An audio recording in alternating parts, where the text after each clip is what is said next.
Indonesia merupakan negara agraris yang sebagian besar penduduknya bermata pencaharian di sektor pertanian.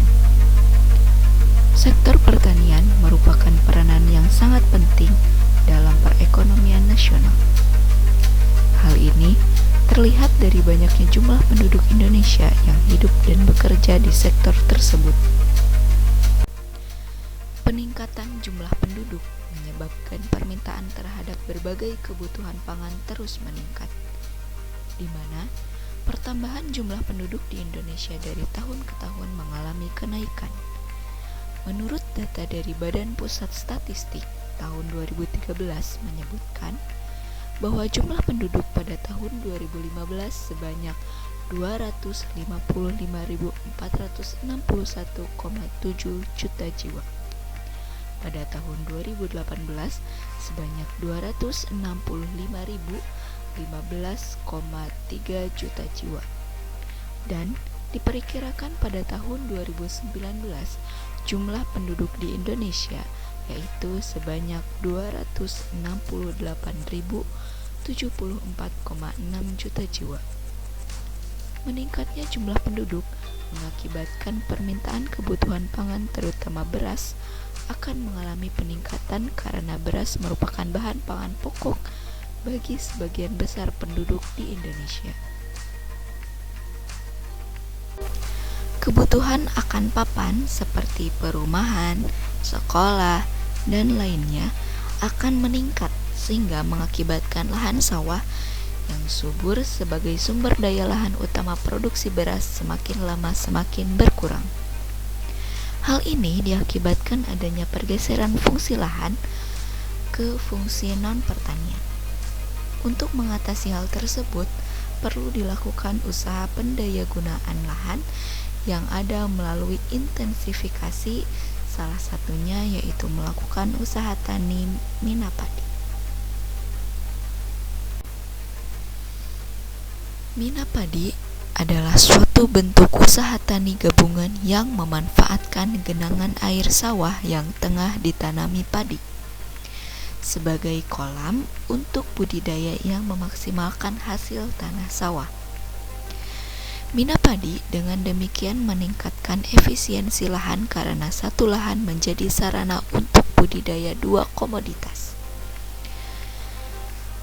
Budidaya minapadi memiliki beberapa keuntungan, diantaranya adalah lahan sawah menjadi subur dengan adanya kotoran ikan yang mengandung berbagai unsur hara, sehingga dapat mengurangi penggunaan pupuk. Ikan dapat juga membatasi tumbuhnya tanaman lain yang bersifat kompetitor dengan padi dalam pemanfaatan unsur hara, sehingga dapat juga mengurangi biaya penyiangan tanaman liar. Namun, penggunaan aliran irigasi lahan tidak boleh tercemari. Semua jenis padi yang dipilih adalah jenis padi yang tahan terhadap genangan pada awal pertumbuhan tunasnya serta berakar kuat dan lebat. Jenis padi yang cocok untuk sistem minapadi adalah jenis Ciherang dengan menggunakan perbandingan 2:1 sampai 4:1 untuk jarak penanaman. Sedangkan jenis ikan yang dipilih adalah jenis ikan yang pertumbuhannya cepat, tahan terhadap penyakit, banyak diminati konsumen, harga jual yang tinggi, dan berwarna cerah. Salah satu daerah yang mengembangkan usaha tani minapadi yaitu Kecamatan Lewisari, Singaparna. Proses budidaya sistem minapadi. Yang pertama adalah penanaman padi yang dilakukan setelah semua proses persiapan telah selesai dilakukan. Penanaman padi juga dilakukan pada pagi hari dengan pola tanam yaitu jajar legowo 4:1 arah bentang dari timur ke barat. Yang kedua adalah penebaran benih. Penebaran ikan nila dilakukan 11 hari setelah penanaman padi. Hal ini dianjurkan karena pada waktu ini kondisi batang padi sudah kuat dan tahan terhadap aktivitas ikan nila. Sebelum ditebar, dilakukan aklimatisasi terlebih dahulu selama 10-15 menit dan kemudian perlahan-lahan hingga ikan keluar dengan sendirinya. Yang ketiga yaitu pemeliharaan ikan, di mana pakan tambahan berupa pelet halus dengan dosis maksimal 3% dari berat bobot biomasa. Lalu, monitoring kualitas air dilakukan agar kualitas air sesuai dengan standar pemeliharaan ikan. Pada sistem budidaya minapadi, air pada kolam dalam terasa dingin sehingga ikan kerap berkumpul dan menjadi kolam penampungan. Karena pada cuaca siang hari, suhu udara lebih panas dari biasanya. Sehingga dengan adanya kolam dalam, mampu melindungi ikan dari panasnya suhu siang hari. Dengan demikian, ikan dapat leluasa bergerak mencari pakan, baik pakan alami atau pakan buatan. Karena suhu dalam tubuhnya terlindungi. Yang keempat adalah pakan. Jenis pakan yang digunakan adalah pakan buatan, yaitu pelet.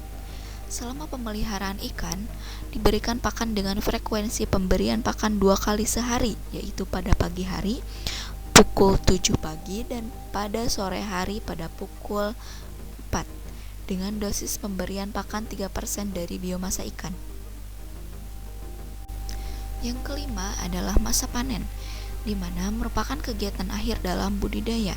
Panen dilakukan setelah masa pemeliharaan ikan nila 90 hari dengan ikan nila yang sudah mencapai ukuran konsumsi dengan bobot 90-100 gram. Panen dilakukan dengan mengiringi pada salah satu pojok kolam yang diberi aliran air segar. Setelah pemanenan ikan selesai, ikan nila ditampung di dalam hapa dan diletakkan di dalam saluran air yang mengalir supaya ikan nila tetap hidup pada saat diambil. Yang keenam adalah pemasaran. Pemasaran ikan nila dijual di daerah sekitar untuk memenuhi permintaan para tengkulak yang akan dijual kembali di pasar di daerah sekitar. Dan pembeli ikan nila biasanya datang langsung ke lokasi budidaya ikan nila.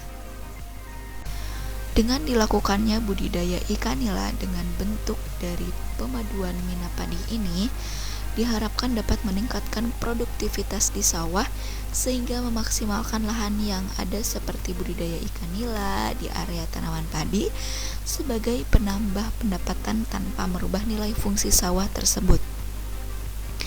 Minapadi ikan nila juga sangat bermanfaat bagi petani karena penghasilan dari minapadi mampu meningkatkan kesejahteraan para petani berupa adanya tambahan penghasilan, yakni hasil dari padi itu sendiri dan juga hasil dari penjualan ikan nila.